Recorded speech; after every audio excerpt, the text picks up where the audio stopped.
hit on Hassan. We can't take him in Iran. He's not in Iran. Who do we send?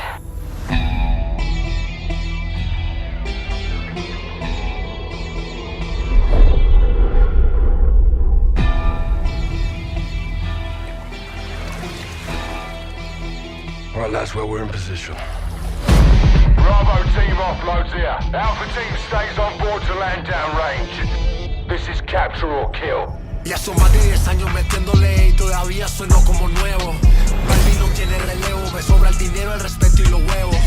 Yo, cada movimiento que hago es luego otro nivel lo elevo. Tú sonaste, te apagaste y no lleva ni la mitad de lo We're shifting! Watch the containers!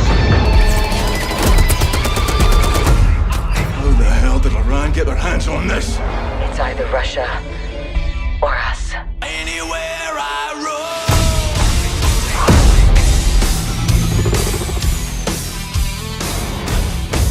We need an army. I can get us an army. Free to speak my mind anywhere. And I'll redefine anywhere. Mexican Special Forces, 141, they are your brothers now. Where I lay my head is home there. Weapons hard, vaqueros.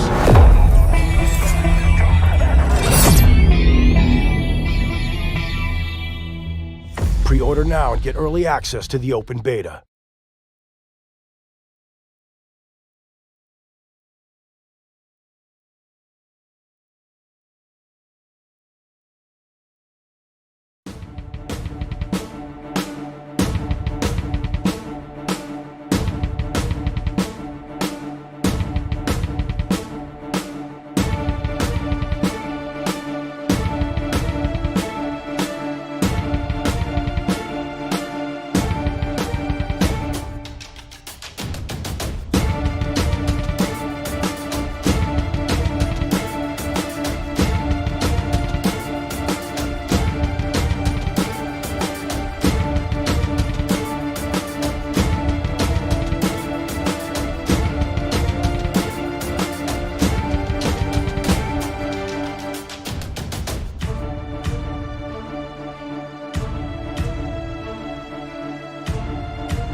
Life is full of bittersweet transitions.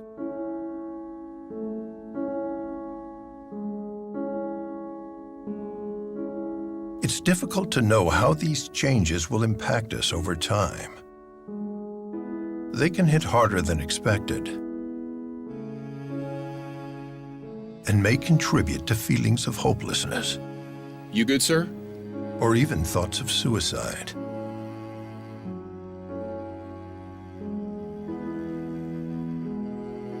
We got this. Support from friends and family can make a big difference to a veteran going through a difficult time. We've got this, Dad. Yeah. All right. Let's go. I got this. Together, our actions could help save a life. Learn more at veteranscrisisline.net.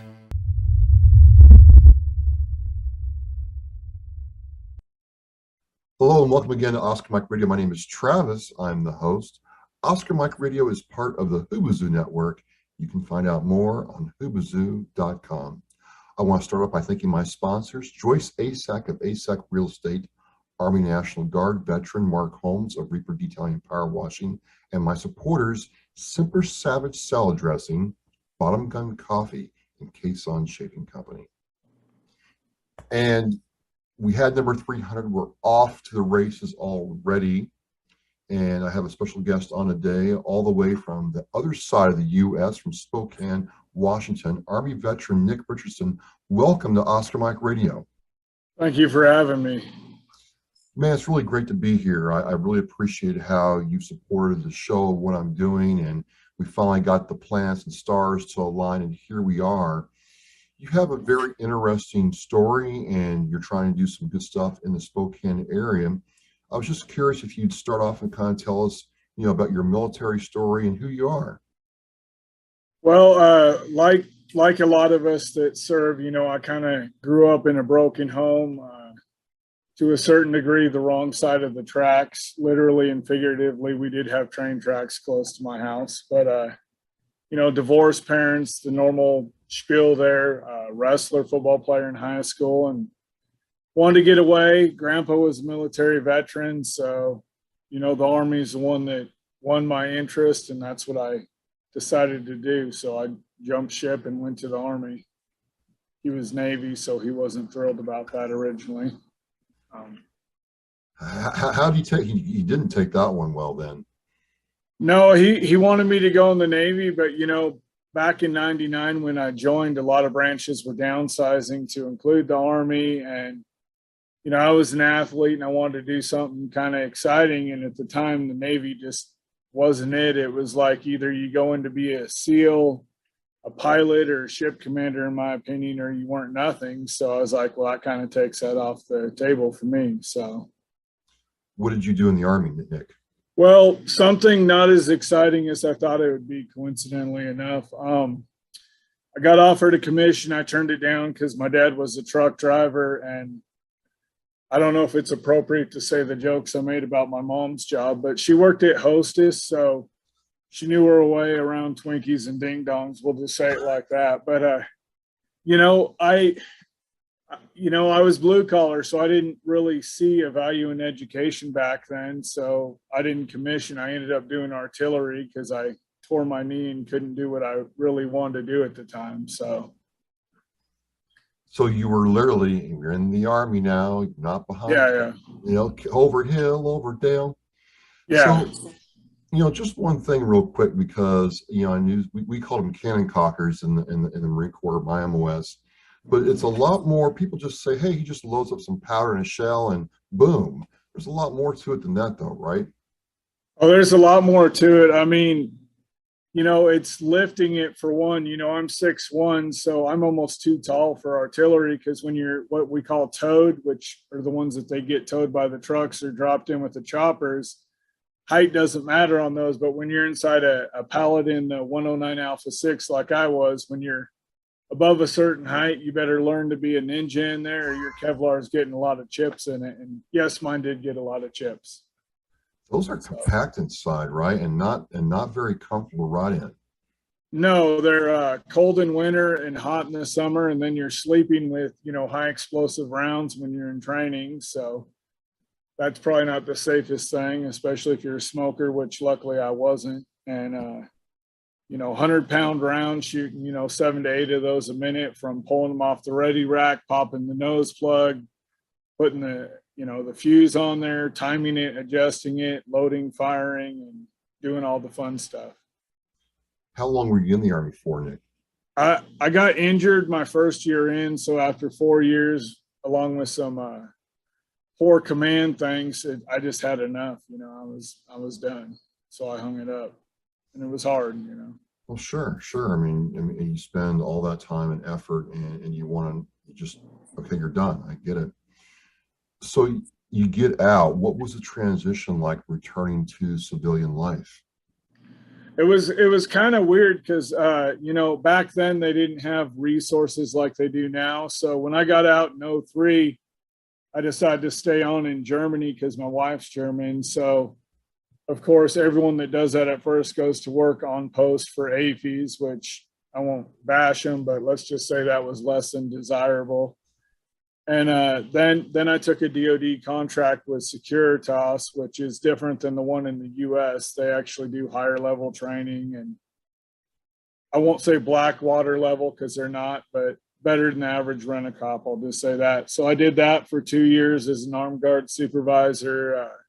had to be fluent in German, weapons qualifications, training out the wazoo, all that fun stuff. And then, I got sick of it after a while, and we jumped again and decided to move stateside. And that's where things really kind of started to get rough, believe it or not.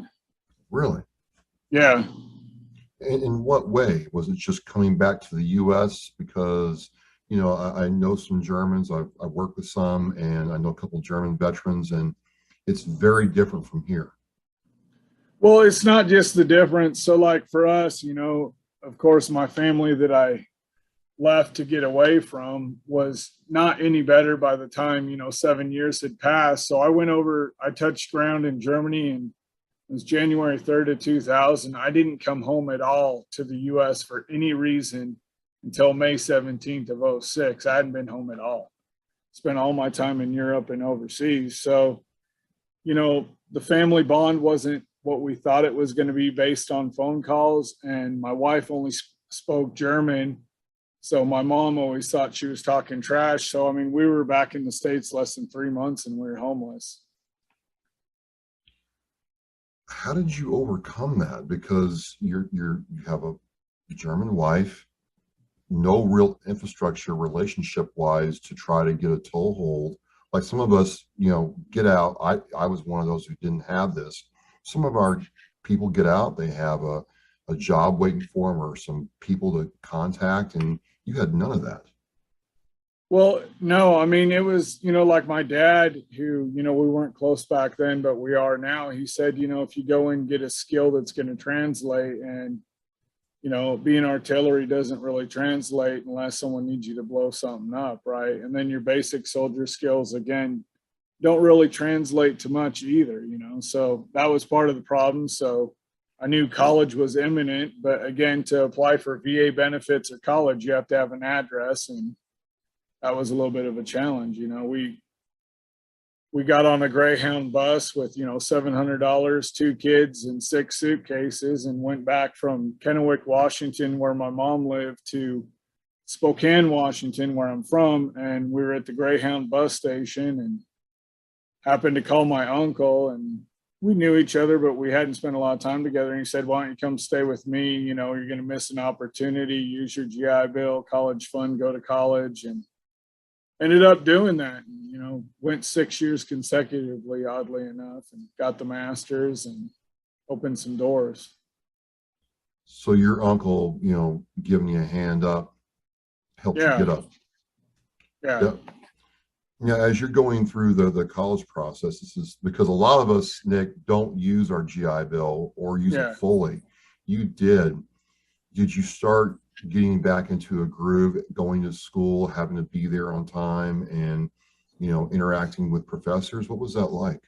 Well, to answer your question honestly, no, because I went to online school because I was like, I need more money, I need to work. So I did a 60-hour week between work and college and writing papers. But to be honest, it's kind of nice to write term papers in your boxers and drink a beer, and a little bit more fun that way. But it was different because I never saw myself as the college type, even though I signed up for all the benefits when I enlisted. I never thought it'd be as fun as it was. And, with online school, I got to work with professors actually in the field, people that were on the ground at 9/11, just a lot of different people. So it was kind of cool. And that's cool. That's cool. So you get out in 2006, you go to school for 6 years. No, I came home in 2006. I got out in 2003. Okay. Sorry about that. So yeah. Just get that right. Sometimes I miss. So 2012, 13ish, you graduate school? Yeah, 12 I graduated, and then I don't like to call out different presidents, but let's just say the one that was in charge then, similar to the one now, they couldn't run an economy if someone did it for them. I'll just say it like that. And there were no jobs. So, me going from being a veteran that had deployed, that had all these other skills, and now a degree, there were no jobs. It was, you would apply for the lowest level job, and their first thing out of their mouth, "You're overqualified, you're overqualified." So then I went to like unemployment offices and all these meet the employer things. And you'd have 6 different employers on this panel, and they'd all say 6 different things. So that didn't help. And it's like, do I put the degree down? Do I only put it down when it's relevant to a job? And 6 different answers. So half the time I would, half the time I wouldn't. And, you know, it caused me to go through a 2-year period of, you know, super severe PTSD. I didn't want to like kill myself, but, you know, it was one of those times where you really didn't care either, kind of thing, you know. So what started getting you out of this and leading you to start Greater Veterans Spokane? So during that period, I started working out, working with dogs, going to events haphazardly and coincidentally bumping into veterans that had been there, done that. And another thing that helped, kind of oddly enough, is my wife out of nowhere says, "Hey, let's try for a girl." And it's like, as soon as she got, you know, I'm like sitting here, "Hey, you know, there's not a boy-girl switch down there. It doesn't work that way." And as soon as she was pregnant, like I had this gut feeling it was a girl. And of course it ended up being a girl, and it just flipped the switch back right again, you know. And I still struggle to this day with certain things. I'm not going to lie about it, you know. Well, as a father myself with 3 sons, I have to ask, what's the difference between having boys and then having a daughter? It's a 24-hour cycle of a mixture between heaven and hell. I'll say it honestly.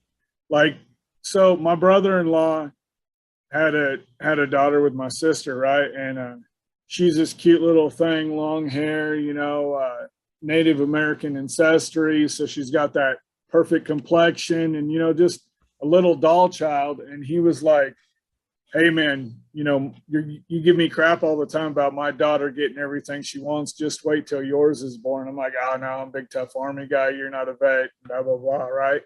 So she comes out, and no joke, as soon as she came out of my wife, she looked dead serious like a drill sergeant at me with her pinky up. And the doctor looks at me, and, you know, I don't know if I can cuss on here or not, but he said, "You're, you know what?" Yeah, you're done. Yeah, so I'm like, "Nah, this guy's crazy." Well, no, he wasn't crazy. He was truthful. So she's sweet when she wants to be, and yeah, you want to pull your hair out, which is why I started shaving my head when she wants to be. How fascinating, in a way, that even before she was born, she was bringing you back, Nick. That's pretty special. But you're going through a lot of challenges a lot of people don't even understand or even think about that much anymore. And it must have been hard until it started getting good, right? Yeah, and it did. And it seemed, you know, I mean, early on, my mom and stepdad, who actually kicked us out, they were where we lived, convinced us to cash out what retirement we had in 2014 and move to Missouri.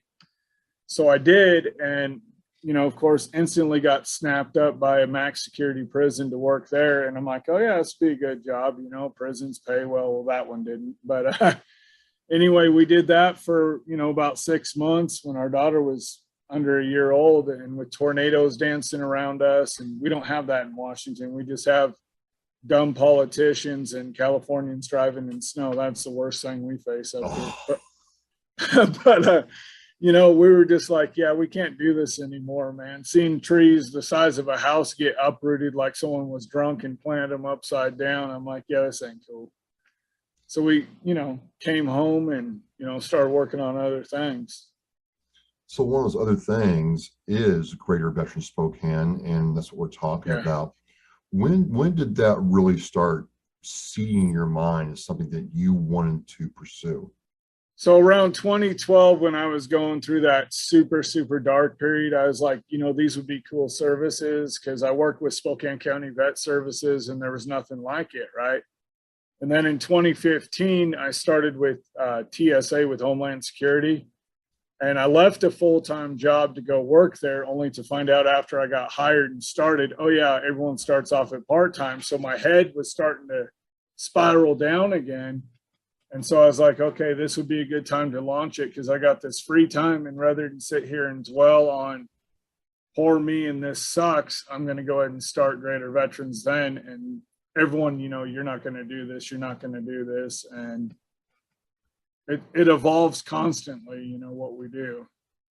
And what is it that you all do? There's a lot of veterans organizations out there. They're all trying to meet a certain need. What's the need that you're trying to, or problem you're trying to address?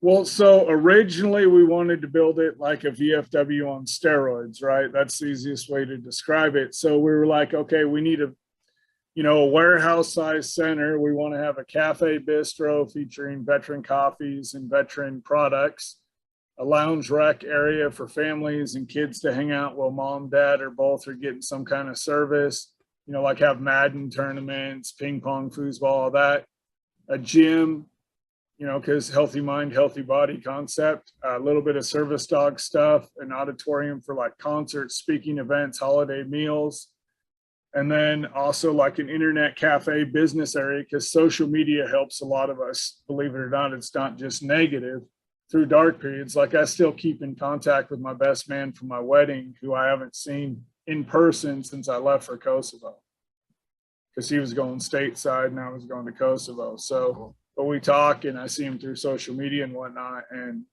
so that's what we designed it to be. And then we took it a step further and said, okay, well, we can't just call it the Greater Veterans Center. You know, that's like, you know, eating a hot dog with no ketchup, mustard, or relish, right? It's not a good thing, you know? So we're like, okay, what do we want to call it? And I was like, well, let's call it the EVAC Center, because that means getting out of a bad into a good. And then people are like, okay, cool. So what's the acronym? And I'm like, Every Veterans Assistance Center. So it has marketability. So that's our ultimate goal, is to get an EVAC Center up and running in as many states as possible, because we, working with the VFW closely, see the VFWs dying out because they alienate non-combat vets, right? Well, then on top of that, the Legion, in my opinion, not to bash them, but they're overpriced. When I look at membership for membership, I was like, okay, who am I going to join? The VFW at the time, because I was so young, was like $400 for lifetime, and the Legion was 12. And then I look at who does more for me in our area, so I went with the VFW, right? Yep.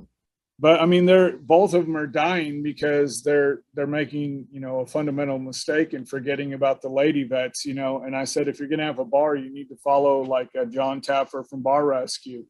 If the place isn't enticing and people want to come there, then you're missing the mark. So you got to kind of run it like a business, and a lot of times they don't. So that's the ultimate goal. So just tell me about the bear paw, because that's one of the things that stuck out at me when I first started seeing your stuff on social media, which is how we connected, is the bear paw. I'm all over that. You know, what's that mean to you? Well, it has a lot of meaning, believe it or not. So originally when I designed it, it was, as a kid, I was told, you know, by a shaman that, you know, even though I'm not affiliated with the tribe, that's my spirit animal, because it means protection and strength, right? Yeah. So I like that aspect of it. Then being from the Northwest, we have more than a few bears. So that made sense. And then at the time, not so much now with Space Force, unless you have a mutated grizzly with an extra toe. But at the time, there were essentially 5 branches. And so that made sense. So it all came together the way it was supposed to. That's really cool. That's really cool. So I'm on the East Coast in New England, just south of Boston. You're on Spokane. I forget how far that is from Seattle. Let's just say 6 hours drive on average. Okay. So we are opposite ends of the U.S. We both serve. We're both veterans. But what would you say are the problems veterans face in Spokane? Are they similar to yours? Yes and no. I mean, I don't think a veteran in one area nationally, from the phone calls, podcast, research I've done, are all that different. I mean, number one, when you get out, the first thing you encounter is, I don't belong, right? So I call that, in my book that I'm working on still, hopefully done soon, but I call it the analogy vet island. When you get out, you're on this island by yourself. So you have to build that bridge back to the community. And there's a lot of different ways, means, and avenues to do that, right? So one way we have found, I guess is the best way to put it, is music, because music helps with TBIs, but it does something more powerful. And not to pick on him, I don't know him personally. I know people who work for him, but like Jocko Willink is probably one of the most notable veteran speakers out there, right?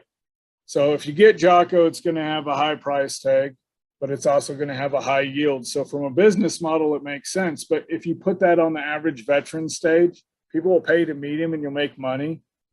But people might leave just kind of, I guess, unfulfilled. Whereas I've noticed when you put music, magic happens. It brings the community, it brings vets, it brings sponsors, it brings everybody together as one. And so that's kind of why we started, using that as a main focus on when we do our live events.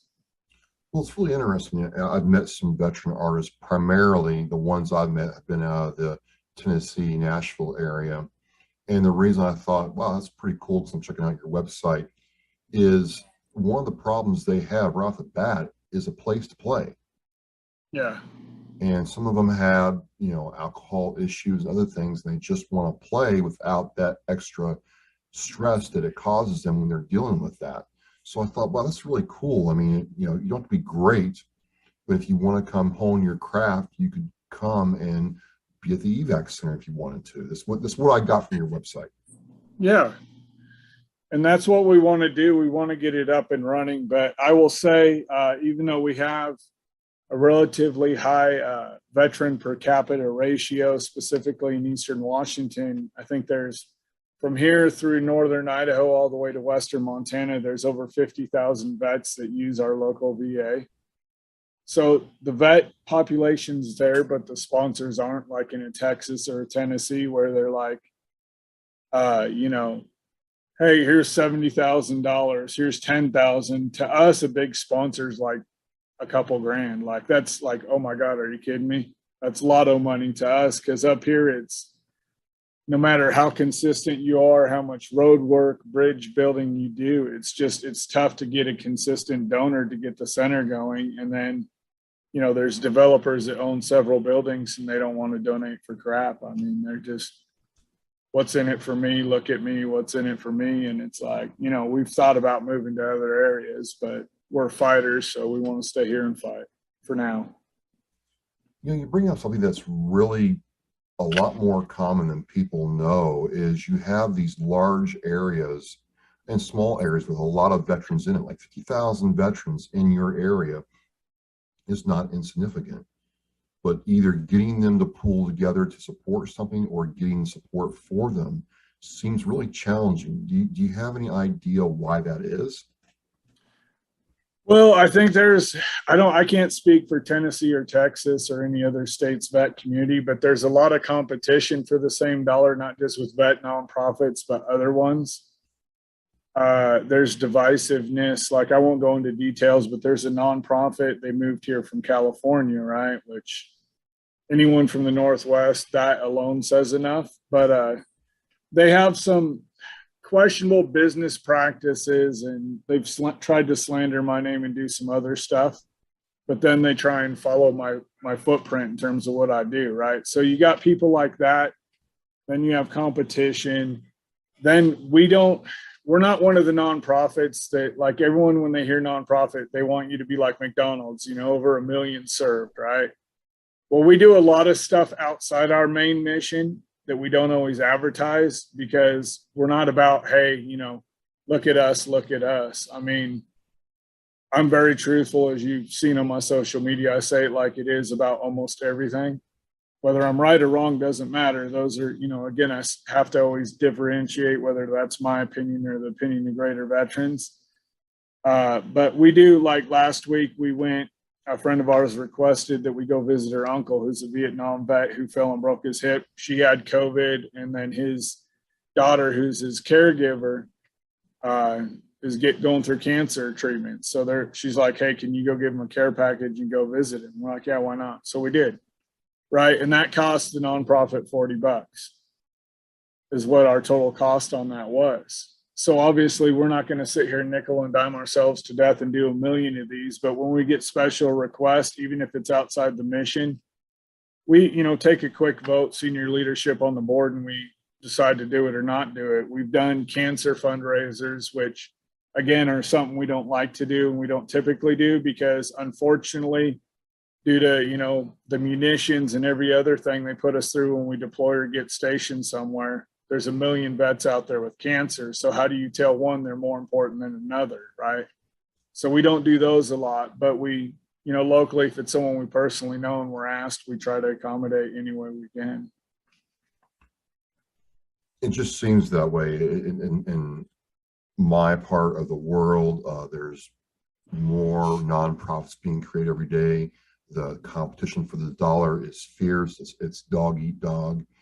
And I get it. And I've had people tell me, well, I can't serve 100,000 people, so I can't get a look from somebody in my community who might be able to support me more.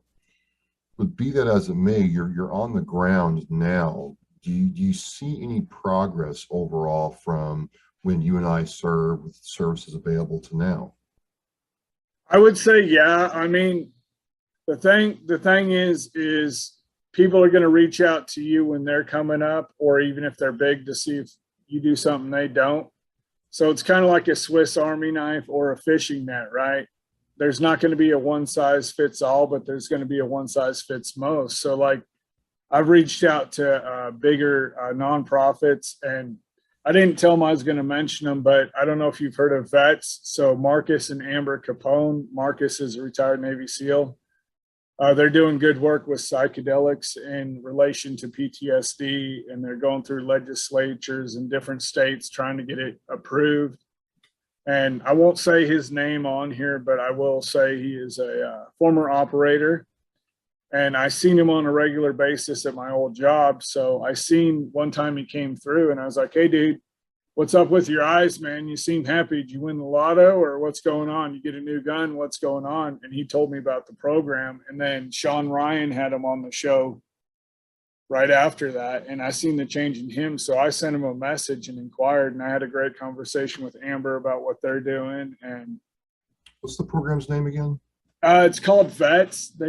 If you look up Marcus and Amber Capone, but they do psychedelics. So I can't fully, how do I say it?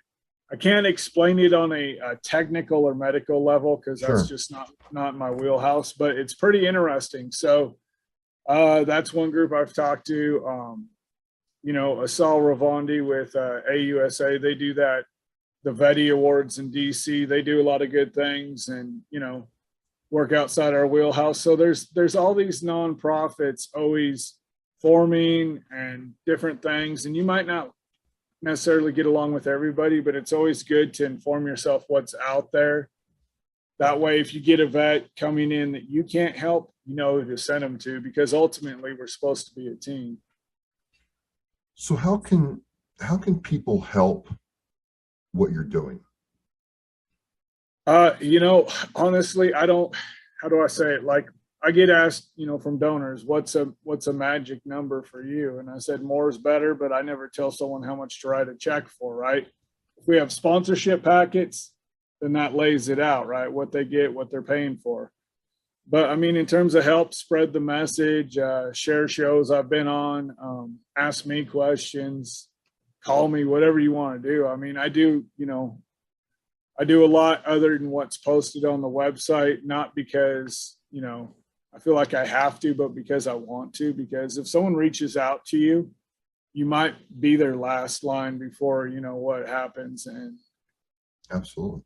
If you can help, you should. I mean, that's basic humanity and basic human decency that I think our world today is lacking.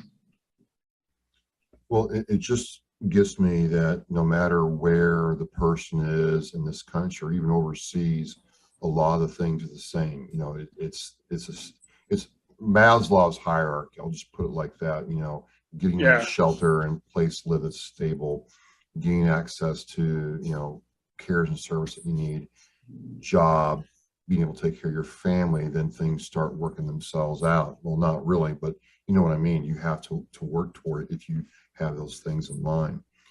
So, ladies and gentlemen, I'm with Army veteran Nick Richardson. He has Great Veterans Spokane. We have been talking online back and forth. He's generously allowed me to share my shows on his page, and this will be on that page too. And, you know, I'm always interested, Nick, in organizations that are taking action. You know, there's an action component. It's not just raising money at a golf tournament or a motorcycle ride. I'm making those packets packages to give out to somebody. I'm checking out that veteran and making sure they're okay. Do you feel, you know, as we close this down, you know, what is needed for veterans as a whole to move ourselves forward? I would say two things on it. Well, three things technically. Okay. So legislation needs to support us. And then it's kind of a mix of two other things. Stigmatism needs to be erased. So like Sergeant Major of the Army Grinston, he was my first sergeant when I deployed to Kosovo. Great man, great leader, right? He's kind of destigmatized suicide and encouraged soldiers to get help without fear of repercussions. So that's another thing. And then honesty, right?